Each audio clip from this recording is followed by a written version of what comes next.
Sekilas sejarah, keutamaan puasa dan wirid Dalailul Khairat oleh Kiai Haji Imam Jazuli LCMA. Dikutip dari tribunnews.com 13 Februari 2021. Dalailul Khairat adalah sebuah kitab berisi kumpulan sholawat Nabi.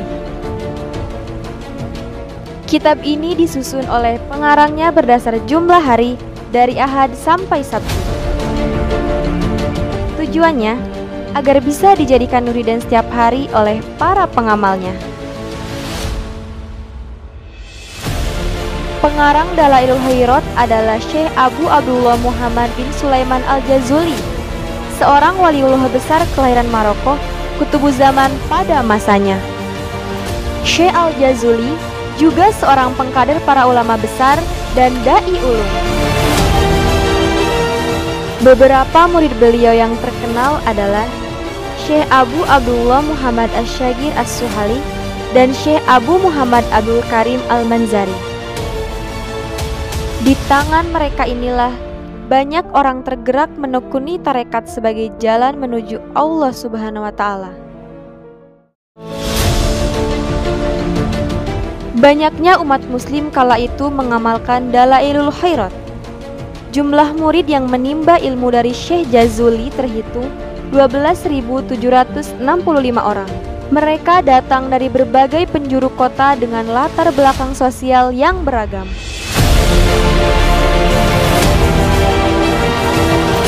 Tidak saja menuntut ilmu, tetapi juga menyampaikan keluh kesah pada sang syekh, mencari berkah dan karomah, serta meminta pertolongan sesuai kebutuhan masing-masing. Menurut Syekh Abdul Majid Asy-Syarnubi Al-Azhari, Syekh Al-Jazuli sendiri adalah seorang pengamal tarekat Syaziliyah. Sebagai wali besar, banyak karomah yang lahir dari tangan Syekh Al-Jazuli.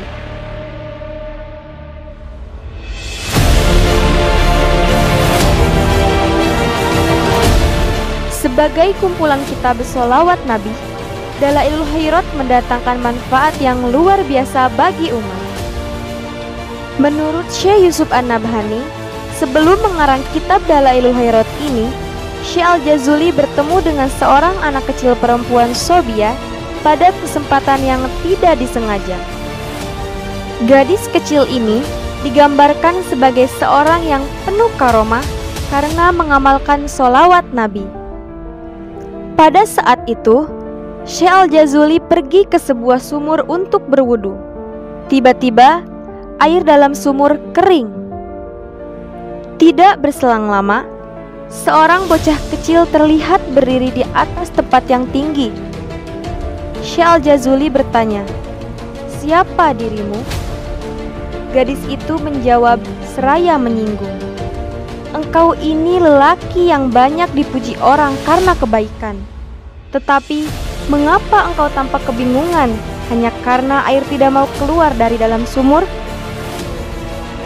Perempuan kecil itu meludah ke atas tanah. Atas izin Allah Subhanahu wa Ta'ala, air menyembur ke permukaan. Syekh Al-Jazuli pun berwudu menggunakan air yang muncul karena karomah itu. Selesai berwudu, Syekh bertanya, "Dari mana engkau mendapatkan derajat mulia semacam ini?" Perempuan kecil itu menjawab, "Karena aku sering membaca sholawat kepada Nabi, yang setiap kali berjalan di suatu tempat, binatang-binatang liar pun akan tunduk kepadanya."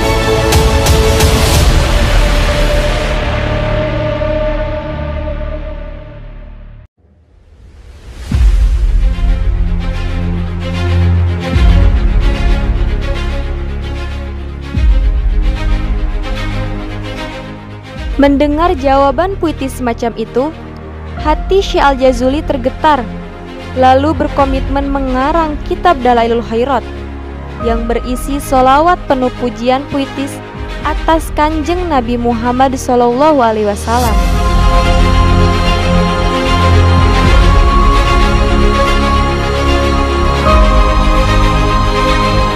Banyak para ulama mengakui berkah kitab kumpulan sholawat Nabi dalam Dalailul Khairat ini.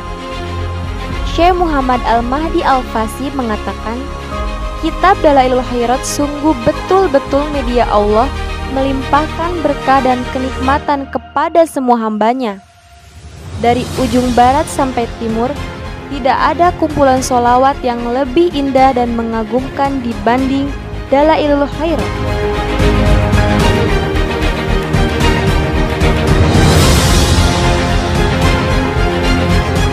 Dalailul Khairat memang dirancang oleh Syekh Al-Jazuli sebagai wiridan. Abdul Qadir Zaki mengatakan, Syekh Jazuli mendesain susunan kitab Dalail ini agar bisa dijadikan wirid oleh para pengikut dan muridnya, sesuai kemampuan masing-masing. Jika tidak mampu menyelesaikannya sekali duduk, maka bisa dibagi menjadi 3 kali atau 4 kali, sesuai arahan dari Syekh yang memberinya ijazah. Mengamalkan Dalailul Khairat sebagai wiridan sering dibarengi dengan tradisi saumudar, puasa tahunan. Tradisi ini disebut sebagai adat al-adah. Secara linguistik, pengertian adat adalah segala sesuatu yang terjadi berulang-ulang. Dalam istilah ulama ushul fikih, tradisi atau adat diartikan sebagai ma istaqarra fin nufus min jihatil ukul wa talaqatut tiba'us salimatu bil qabul. Segala hal yang sudah mapan di dalam hati dilihat dari segi dalil-dalil rasional, serta bisa diterima jiwa yang sehat.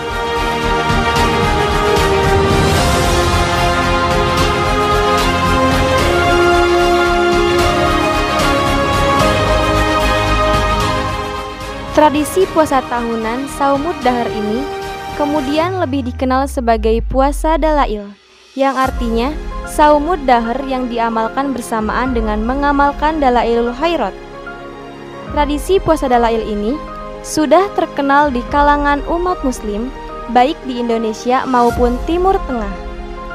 Melati Ismaila Rafi'i mengatakan, masyarakat muslim di sekitar pondok pesantren Jawa Tengah mengenal puasa Dalail, yaitu puasa yang dilaksanakan selama 3 tahun secara berturut-turut.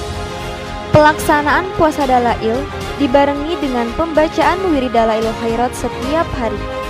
Namun, sebelum melaksanakan puasa Dalail, seorang pelaku harus terlebih dahulu meminta izin kepada guru atau mujis yang memberikan restu. Praktik puasa Dalail ini berlandaskan hadis-hadis tentang keutamaan Saumud Dahar atau puasa tahunan. Wallahu a'lam bishawab.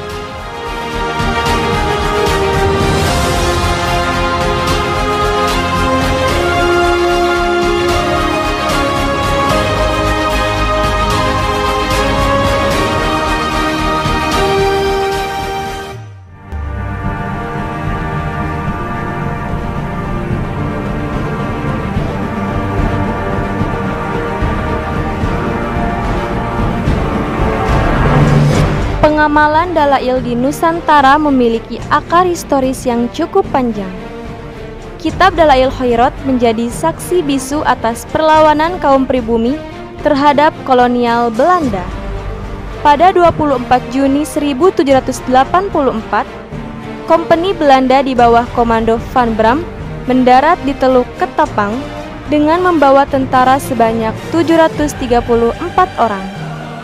Nahkoda kapal perang Belanda kala itu adalah Frederik Rudolf Karel yang beroperasi untuk menghancurkan pasukan Raja Haji dari Malaka. Yang di Pertuan Muda Raja Haji adalah figur alim ulama yang tiada henti membaca Dalailul Khairat.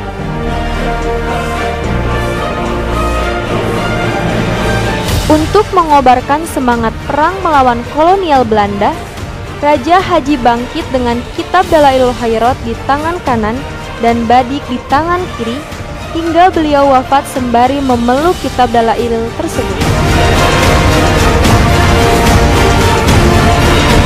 Semangat perlawanan terhadap kolonial Belanda di negeri Aceh yang bergelar Serambi Mekah itu jauh lebih tua lagi. Pada tahun 1603, Raja Turki singgah ke Aceh. sebagai simbol perlawanan, setiap menasah dan masjid mengadakan pembacaan Barzanji dan Dalailul Khairat. Sejarah panjang itulah membuat Dalailul Khairat di Aceh ini sudah menjadi bagian dari tradisi dan kesenian mereka, yang ditampilkan bersamaan dengan pembacaan pantun bersahut-sahutan, hikayat berlipur lara, zikir Aceh, dan lainnya. Selain simbol perlawanan terhadap kolonialisme dan kesenian umat muslim, tradisi mengamalkan Dalailul Khairat ini memiliki sanad keilmuan yang valid. Salah satu tokoh besar dari Padang, guru para alim ulama di Tanah Jawa, adalah Syekh Muhammad Yasin bin Isa Al-Fadangi, Sumatera Barat. Pada 27 Zulqa'dah 1387 Hijriah, Syekh Yasin ini sudah menjadi sebagai guru atau mudaris di Mekah Al-Mukarramah, yang sekaligus pemberi ijazah mu'jiz amalan Dalailul Khairat, termasuk kepada kiai muslim dari Jawa. Tidak saja diamalkan dalam laku spiritual dan dibawa ke medan perang, kitab Dalailul Khairat ini diabadikan sebagai hasanah literasi intelektual para ulama sufi kita di Nusantara. Salah satu buktinya, ketika Syekh Muhammad Nafis Al-Banzari hendak mengarang kitab berjudul Ad-Durrun Nafis, kitab Dalailul Khairat menjadi salah satu rujukan pentingnya. Kitab Dalailul Khairat dikutip bersamaan dengan kitab-kitab besar lain seperti Al-Hikam karya Ibnu Atta'illah As-Sakandari, Insanul Kamil karya Abdul Karim Al-Jili, Al-Jawahir wa Al-Durar karya Abdul Wahab Syarani, Al-Minhah Al-Muhammadiyah karya Ibnu Abdul Karim As-Samani.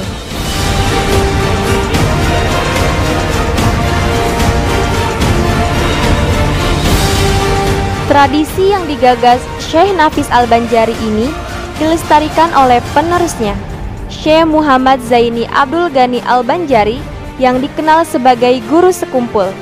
Ribuan jamaah guru sekumpul yang tersebar di seluruh Nusantara bahkan dari luar negeri itu melestarikan pembacaan Maulid Al-Habsyi, sholawat burdah, dan Dalailul Khairat. Dengan kata lain, Dalailul Khairat sudah membumi di luar Jawa. Selain Jawa Tengah, Pondok Pesantren Lirboyo Kediri Jawa Timur juga mengamalkan tradisi Dalailul Khairat. Kiai Marzuki juga dikenal sebagai ulama yang mengamalkan sekaligus menjadi mu'jiz amalan Dalailul Khairat kepada para santri Lirboyo yang ribuan itu.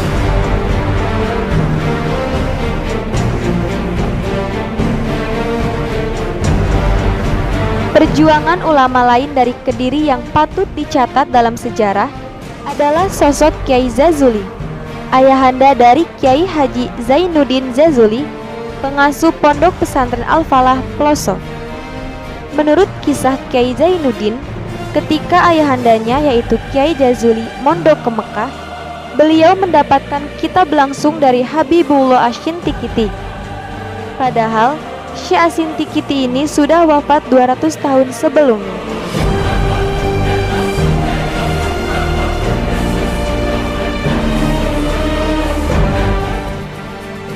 Karena itulah, ketika Kiai Jazuli melanjutkan studi ke Madinah dari Mekah, yang kala itu tidak ada transportasi, masih gurun Sahara yang harus ditempuh dengan jalan kaki, semua kitab disusun rapi dan ditinggal di Mekah kecuali Dalailul Khairat. Ketika Kiai Jazuli ditangkap di Madinah oleh Belanda, dipulangkan ke Indonesia, semua kitab terpaksa ditinggal di Arab, hanya memakai kaos dan celana, kecuali kitab Dalailul Khairat. Dan masih banyak lagi para ulama di Tanah Jawa yang mengamalkan tirakat Dalailul Khairat, yang tidak mungkin disebutkan satu persatu saking banyaknya. Bahkan banyak pula pesantren yang menjadikan tirakat puasa Dalailul Khairat sebagai tradisi kesehariannya. Wallahu a'lam bishawab.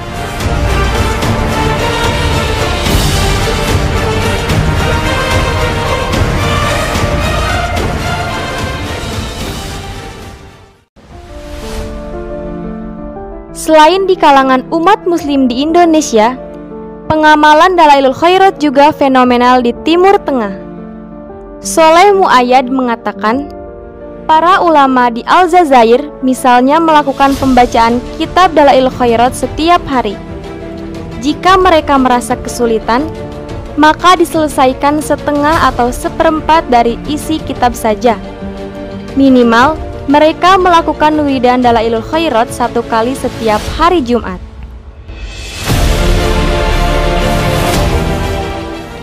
Selama mengamalkan wiridan Dalailul Khairat, para ulama di Aljazair juga mengiringinya dengan puasa Senin Kamis. Jika mereka merasa kesulitan, maka pembacaan Dalailul Khairat diiringi dengan puasa 3 hari setiap bulan. Sedangkan keturunan Syekh Muhammad bin Abi Zayan mengiringi pembacaan Dalailul Khairat ini dengan Shaumud Dahar. Keutamaan Shaumud Dahar ini diterangkan dalam banyak kitab. Ahmad bin Muhammad Qostalani dalam kitab Irsyad As-Sari li Syarhi Sahih Al-Bukhari menyitir sebuah hadis dari Ummul Mukminin Aisyah radhiyallahu anhu bahwa Hamzah bin Amr al-Aslami bertanya tentang Shaumud Dahar. Menurut Al-Qostalani, Shaumud Dahar tidak makruh bagi orang yang merasa tidak mudorot karenanya.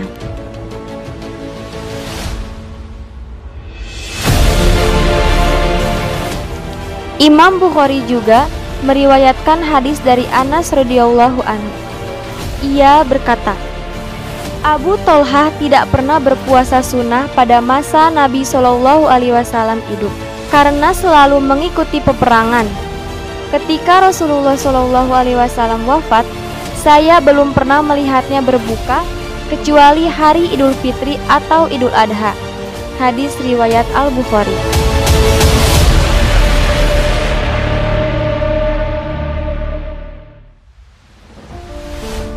Sedangkan sabda Rasulullah Shallallahu Alaihi Wasallam sendiri tentang Shaumud Dahar sebagai berikut: Man somad dahro duyiqat alaihi jahannam. Barang siapa melakukan Shaumud Dahar, maka neraka jahanam tidak akan muat menampungnya. Hadis riwayat Ahmad, Nasai, Ibnu Hibban, dan At-Tabrani. Menurut Al-Baihaqi dan Ibnu Huzaimah, pengertian neraka jahanam tidak akan muat menampungnya adalah bahwa seseorang yang melakukan Shaumud Dahar tidak akan masuk neraka. Menurut Al-Haythami, rijaluhu rijalus sahih. Para perawi hadis adalah orang-orang perawi hadis sahih.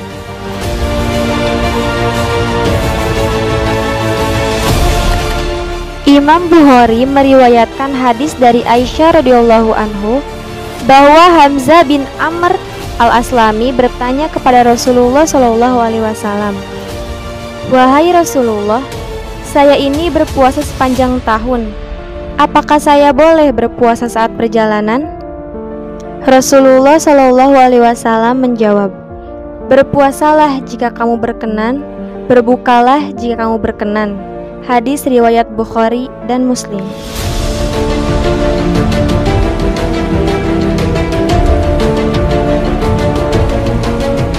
Hal penting yang harus dicatat adalah pengertian dan batasan Shaumud Dahar itu sendiri.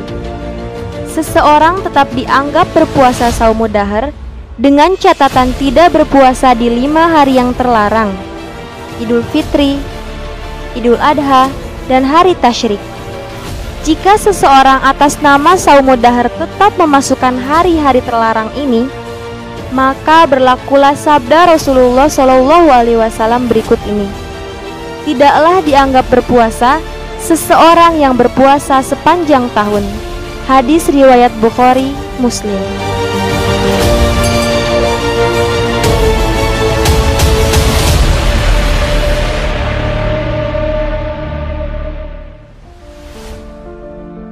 Karena itulah Imam Nawawi mengatakan bahwa puasa tahunan atau Shaumud Dahar tetaplah baik selama berbuka puasa pada hari-hari yang terlarang, Idul Fitri, Idul Adha, dan 3 hari Tasyrik.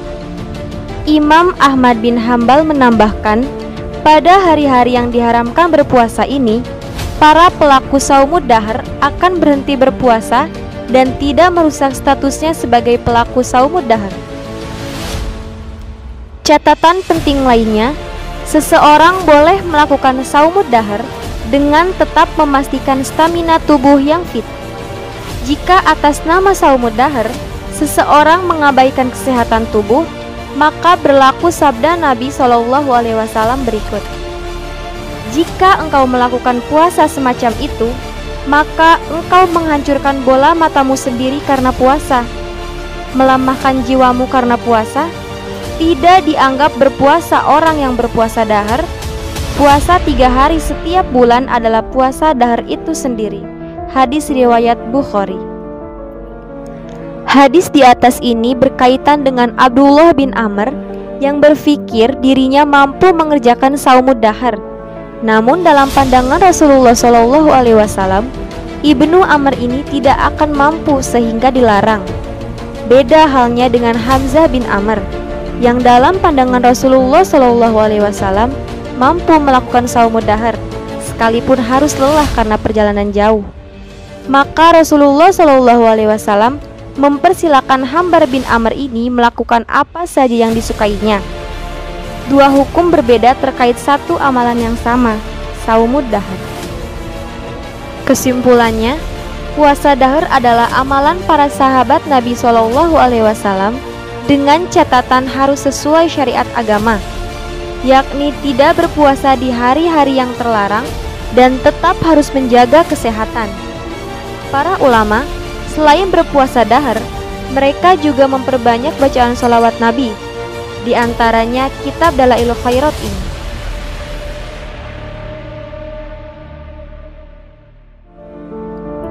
Muhammad bin Abdussalam dalam kitab An-Ni'am al-Jalail fi Ta'rif Bisy Mu'alib Dalail mengatakan, kitab Dalailul Khairat membawa banyak keberkahan.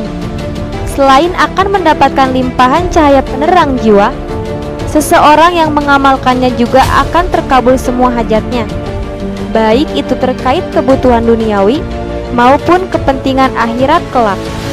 Bahkan, orang-orang yang ingin mendapatkan keberuntungan dalam usaha, bisnis, dan perdagangan misalnya, insya Allah akan terkabul dengan mengamalkan Dalailul Khairat ini.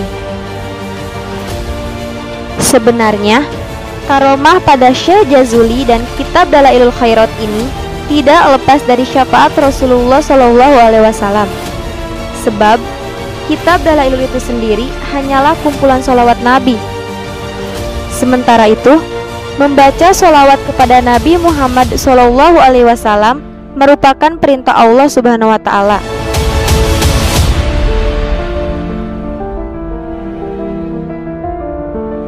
Hai orang-orang yang beriman, bersolawatlah kamu untuk Nabi dan ucapkanlah salam penghormatan kepadanya. Quran Surat Al-Ahzab 33.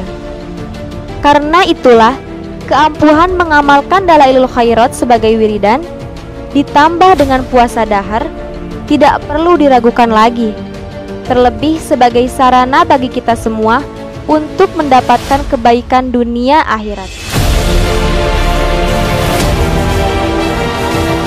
Menggunakan bacaan sholawat sebagai wiridan tiap hari sudah pernah diamalkan oleh sahabat Nabi. Tujuan sahabat itu sendiri sebagian memang sebagai wasilah agar terbebas dari duka kehidupan dan masalah-masalah yang tak kunjung selesai. Sebuah hadis diriwayatkan Imam At-Tirmidzi dengan sanad hasan sahih dari Ubay bin Ka'ab radhiyallahu anhu. Ia bertanya kepada Nabi, "Wahai Rasulullah, aku ingin memperbanyak sholawat kepadamu. Seberapa banyak harus aku lakukan?" Rasul menjawab, "Sesuka hatimu." Kemudian Ubay bin Ka'ab berkata, "Seluruh sholawatku akan kupersembahkan untukmu."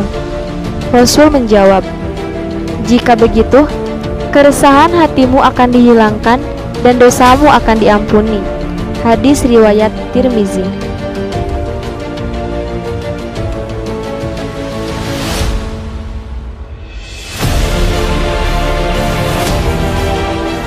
Abul Qasim As-Subki dalam kitab Adur Al-Munazzam fi Al-Maulid Al-Muazzam meriwayatkan sebuah hadis dari Rasulullah SAW.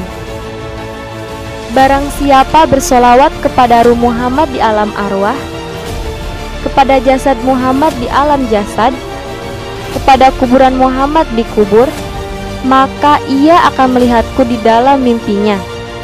Dan barang siapa yang melihatku di dalam mimpi, maka ia akan melihatku di hari kiamat. Dan barang siapa yang melihatku di hari kiamat, aku akan memberinya syafaat. Dan barang siapa yang aku beri syafaat, maka ia akan minum di telagaku, dan Allah akan haramkan jasadnya dari api neraka. Demikian tentang keutamaan kitab Dalailul Khairat, puasa, dan wirid dalail. Semua keberkahan dari Syekh Al-Jazuli maupun kitab monumentalnya tidak lepas dari syafaat Rasulullah SAW. Karena sholawat Nabi adalah amalan yang paling besar pahalanya, apalagi diiringi dengan puasa sunnah. Semua itu adalah ajaran utama dalam agama Islam. Wallahu a'lam bishawab.